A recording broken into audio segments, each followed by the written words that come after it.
সুপ্রিয় শিক্ষার্থী বন্ধুরা, তোমরা সবাই কেমন আছো? আশা করি সবাই ভালো আছো, সুস্থ আছো এবং নিরাপদে বাড়িতেই অবস্থান করছো। বন্ধুরা, গত ক্লাসগুলোতে আমরা কি শিখেছিলাম? তোমাদের কি মনে আছে? হ্যাঁ, গত ক্লাসগুলোতে আমরা 1 থেকে 10 পর্যন্ত সংখ্যা পড়তে এবং লিখতে শিখেছি। নিশ্চয়ই তোমাদের মনে আছে? চলো তো দেখি তোমাদের মনে আছে কিনা।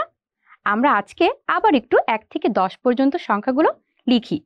তোমরা আমার সাথে সাথে লিখবে, ঠিক আছে বন্ধুরা? দেখো,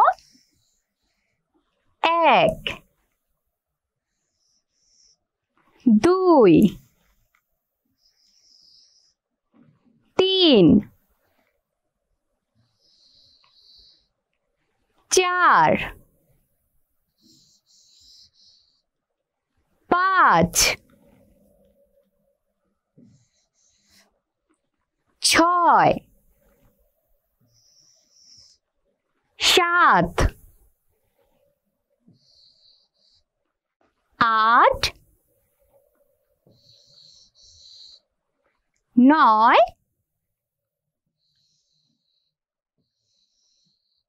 10।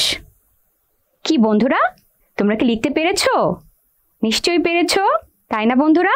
বন্ধুরা দেখো, এখানে খুব সুন্দর একটি ছবি, তাই না? কি দেখতে পাচ্ছ তোমরা? বলো তো, এখানে কতগুলো পাখি আছে, তাই না বন্ধুরা? বন্ধুরা, তোমাদের কি মনে হচ্ছে পাখিগুলো কি করছে? বলো তো। চলো দেখি আমাদের বন্ধু রেজা কি বলছে। রেজা বলছে, আমার মনে হয় এগুলো কথা বলছে। কি বন্ধুরা, তোমাদেরও কি তাই মনে হচ্ছে? রেজার মনে হচ্ছে পাখিগুলো কথা বলছে।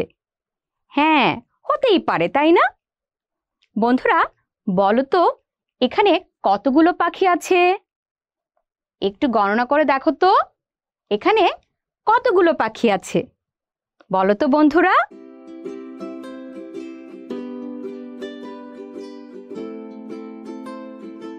আমাদের বন্ধু মিনা বলছে 1 2 3, এখানে 3টি পাখি আছে।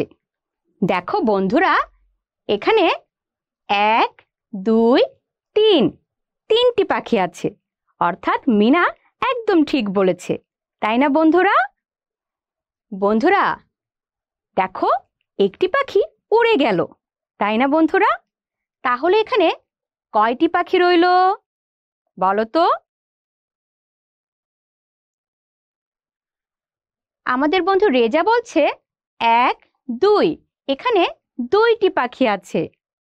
ঠিক তাই, দেখো এখানে 1 2, 2টি পাখি আছে, অর্থাৎ রেজা একদম ঠিক বলেছে, তাই না?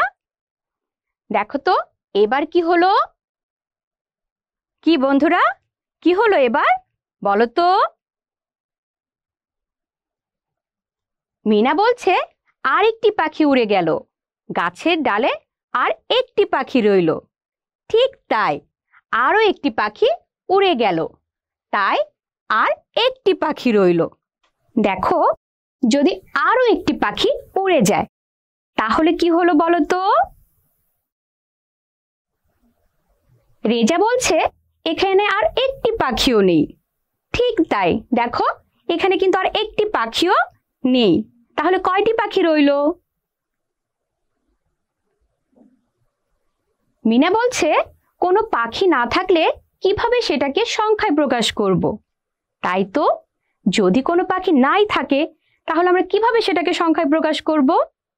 বন্ধুরা, যদি কোনো কিছু না থাকে তাহলে আমরা সেটিকেও কিন্তু একটি সংখ্যার মাধ্যমে প্রকাশ করতে পারি, আর সেটাকে আমরা বলি শূন্য। অর্থাৎ কোনো কিছু যদি না থাকে সেটাকে আমরা বলি শূন্য। চলো আমরা দেখি শূন্য কিভাবে লিখতে হয়। চলো বন্ধুরা, তোমরা আমার সাথে শূন্য লেখা শিখো। দেখো, এই যে এইভাবে হচ্ছে শূন্য লিখতে হয়, তাই না? চলো আমরা আরো কিছু শূন্য লিখি। দেখো, এইভাবে লিখেছো বন্ধুরা? চলো আমরা আরো একটি শূন্য লিখি। এটাকে বলা হয় শূন্য। অর্থাৎ আমাদের আজকের পাঠ শূন্যের ধারণা। আমরা আজকে জানব শূন্য কি। আমরা ইতিমধ্যে বুঝতে পেরেছি শূন্য কি। কোনো কিছু যদি না থাকে বা কিছুই নেই বোঝাতে আমরা কি ব্যবহার করি? শূন্য। কি ব্যবহার করি বন্ধুরা? শূন্য। আর শূন্য কিভাবে লিখতে হয়? এইভাবে লিখতে হয়। তোমরা নিশ্চয়ই পারবে। আরো কি জানো বন্ধুরা? শূন্য কিন্তু একের থেকে কম। অর্থাৎ একের থেকে কম কিছু বোঝাতে হলে আমরা কি ব্যবহার করি? শূন্য ব্যবহার করি। এবং একের আগের সংখ্যাটাই হচ্ছে শূন্য। কি বন্ধুরা, মনে থাকবে তোমাদের? বন্ধুরা চলো আমরা আজকে একটি মজার খেলা খেলি। খেলাটি কি জানো? দেখো বন্ধুরা, কি দেখতে পাচ্ছ? এখানে বেশ কিছু রিং আছে, তাই না? খেলাটি হচ্ছে এই রিংগুলোকে আমাদের এইখানে সঠিকভাবে ফেলতে হবে। এই খেলাটা কারা খেলবে জানো? আমাদের বন্ধু মিনা এবং রেজা। তোমরাও কিন্তু খেলাটি খেলতে পারো বাসায়, ঠিক আছে? চলো প্রথমে কি করবে? প্রথমে মিনা খেলবে। মিনা প্রথমে এই যে এখানে সঠিকভাবে রিংগুলোকে ফেলবে। চলো তো দেখি মিনা কয়টি রিং ফেলতে পারে। দেখো, বাহ, মিনা কিন্তু এই রিংটি একদম সঠিকভাবে ফেলেছে, তাই না? চলো দেখি মিনা এর পরের রিংটি ফেলতে পারে কিনা। বাহ, মিনা কিন্তু এই রিংটিও সঠিকভাবে ফেলতে পেরেছে, তাই না? চলো তো দেখি মিনা এর পরেরটিও পারে কিনা। বাহ, মিনা এর পরেরটিও দেখো সুন্দরভাবে সঠিকভাবে ফেলতে পেরেছে, তাই না বন্ধুরা? অর্থাৎ মিনা কয়টি রিং ফেললো?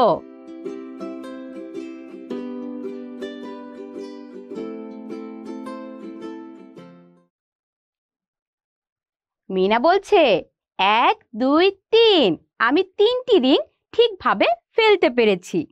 ঠিক তাই, দেখো মিনা 1 2 3 3টি রিং ঠিকভাবে ফেলতে পেরেছে, তাই না বন্ধুরা? চলো তো দেখি এবার রেজা কি করে। চলো এবার রেজার পালা। কি হলো? রেজা তো প্রথমটি ফেলতে পারলো না, তাই না? ওর রিংটি বাইরে পড়ে গেছে, তাই তো বন্ধুরা? চলো তো দেখি রেজা এর পরেরটি ঠিকভাবে ফেলতে পারে কিনা।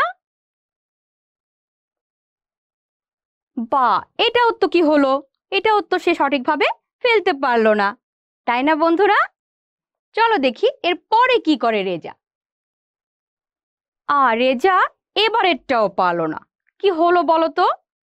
তাহলে বলো তো বন্ধুরা, রেজা কয়টি রিং ফেললো?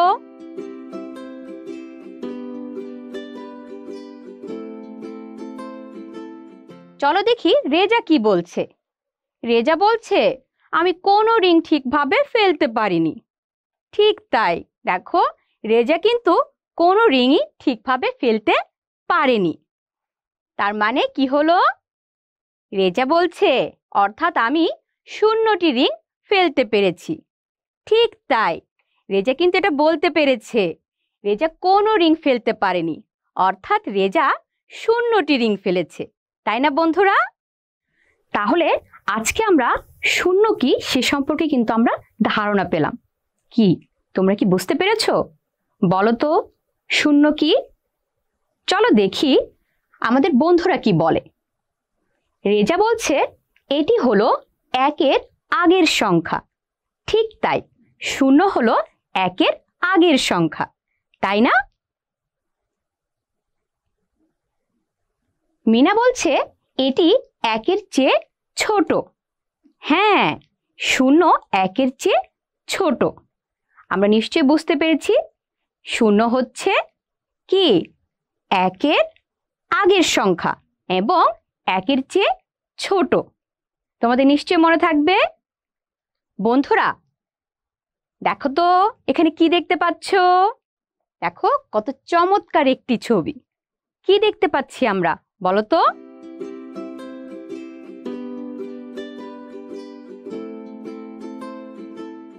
রেজা বলছে আমি গাছের উপরে ও নিচে অনেক কাঠবিড়ালি দেখতে পাচ্ছি। কি তোমরাও কি তাই দেখতে পাচ্ছ? দেখো, রেজা গাছের উপরে এবং নিচে অনেক কাঠবিড়ালি দেখতে পাচ্ছে। চলো তো দেখি মিনা কি দেখতে পাচ্ছে। মিনা বলছে, আমি এখানে কতগুলো সুন্দর বিড়াল দেখতে পাচ্ছি। ঠিক তাই, দেখো এখানে কতগুলো সুন্দর বিড়াল আছে, তাই না? শিক্ষার্থীরা, তোমরা বলো তো এখানে কতগুলো কাঠবিড়ালি আছে? তোমরা একটু গণনা করো তো। রেজা বলছে এখানে 2 জোড়া কাঠবিড়ালি আছে, এছাড়া আরো একটি কাঠবিড়ালি আছে। কি তোমরাও কি তাই গণনা করেছো? চলো তো দেখি। দেখো এখানে এই 1 জোড়া, 2 জোড়া, আরো একটি কাঠবিড়ালি আছে, তাই না? অর্থাৎ রেজা একদম ঠিক বলেছে, এখানে 2 জোড়া কাঠবিড়ালি আছে, আরো একটি কাঠবিড়ালি অবশিষ্ট আছে। অর্থাৎ রেজা একদম ঠিক বলেছে, তাই তো? বন্ধুরা, তোমরা কি এই বিড়ালগুলোকে জোড়া তৈরি করতে পারবে? চলো তো আমরা এই বিড়ালগুলিও জোড়া তৈরি করে দেখি, দেখি কয় জোড়া বিড়াল আছে। ঠিক আছে বন্ধুরা?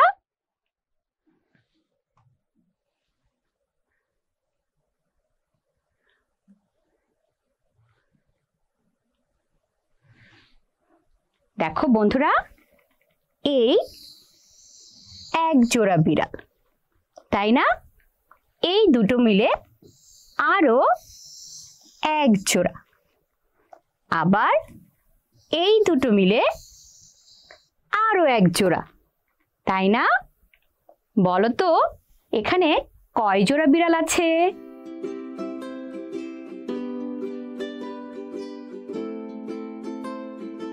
মিনা বলছে 1 2 3, এখানে 3 জোড়া বিড়াল আছে, তাই তো? চলো তো দেখি। দেখো এখানে এই 1 জোড়া, 2 জোড়া, 3 জোড়া, 3 জোড়া বিড়াল আছে, তাই না? বন্ধুরা বলো তো এখানে এই জোড়া তৈরি করার পর আর কি কোনো বিড়াল অবশিষ্ট আছে? দেখো তো ভালো করে। মিনা বলছে জোড়া করার পর আর কোনো বিড়াল বাকি নেই, অর্থাৎ 0টি, মানে জোড়াবিহীন বিড়াল আছে 0টি, তাই না? জোড়া করার পর আর কোনো বিড়াল অবশিষ্ট নেই, তাই বলতে পারি আমরা জোড়াবিহীন বিড়াল আছে 0টি। বন্ধুরা, এতক্ষণ আমরা শূন্য সম্পর্কে ধারণা পেলাম। তোমরা নিশ্চয়ই বুঝতে পেরেছো শূন্য কি? শূন্য হচ্ছে আমরা যখন কোনো কিছু নেই এরকম কিছু বোঝাতে আমরা শূন্য সংখ্যাটিকে ব্যবহার করি, তাই না বন্ধুরা? চলো আমরা আরো একটু দেখি। দেখো এখানে আমি 1 2 3 3টি দাগ দিলাম। এবার যদি আমি এখান থেকে প্রথমে একটি দাগ মুছে দেই তাহলে কি হবে দেখো তো? তাহলে কয়টি দাগ রইল? দেখো 1 2, 2টি দাগ রইল, তাই না? এবার যদি আমি আরো একটি দাগ মুছে দিই দেখো, তাহলে কয়টি দাগ রইল? একটি দাগ রইল, তাই না? এবার যদি আমরা এই দাগটিকেও মুছে দিই তাহলে কি হলো?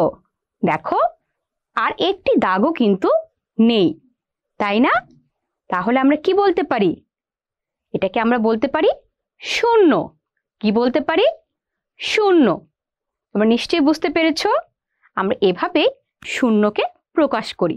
যখন কোনো কিছু থাকবে না তখন সেটাকে আমরা এভাবে শূন্যের মাধ্যমে প্রকাশ করতে পারি। আর শূন্য হচ্ছে কি? 1-এর আগের সংখ্যা এবং 1-এর থেকে ছোট। তোমাদের নিশ্চয়ই মনে থাকবে। বন্ধুরা, তোমরা এভাবে তোমাদের বাড়িতে শূন্যের মাধ্যমে প্রকাশ করা যায় এমন কিছু সংখ্যা খুঁজে বের করবে। ঠিক আছে? তোমরা নিশ্চয়ই পারবে। দেখো এখানে আমরা কি দেখতে পাচ্ছি? এখানে দেখো এই লোকটি মুখে মাস্ক পরেইনি, তাই না? আর এই লোকটি মাস্ক পরেছে কিন্তু সঠিক নিয়মে পরেনি, তাই না? আমাদেরকে অবশ্যই সঠিক নিয়মে মাস্ক পরতে হবে, তাই তো বন্ধুরা? বন্ধুরা দেখো তো, এই ছবিতে আমরা কি দেখতে পাচ্ছি? এখানে অনেকগুলো লোক মুখে মাস্ক পরে আছে। তোমাদের কাজ হচ্ছে এই ছবিতে কতগুলো লোক সঠিক নিয়মে মাস্ক পরেনি তোমাদেরকে সেটা খুঁজে বের করতে হবে। কি বন্ধুরা, তোমরা নিশ্চয়ই এতক্ষণে পেরে গেছো?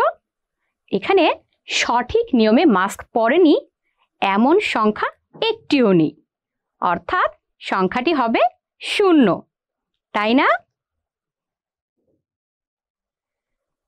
বন্ধুরা লেখাপড়া তো অনেক হলো, আজকে তাহলে এ পর্যন্তই।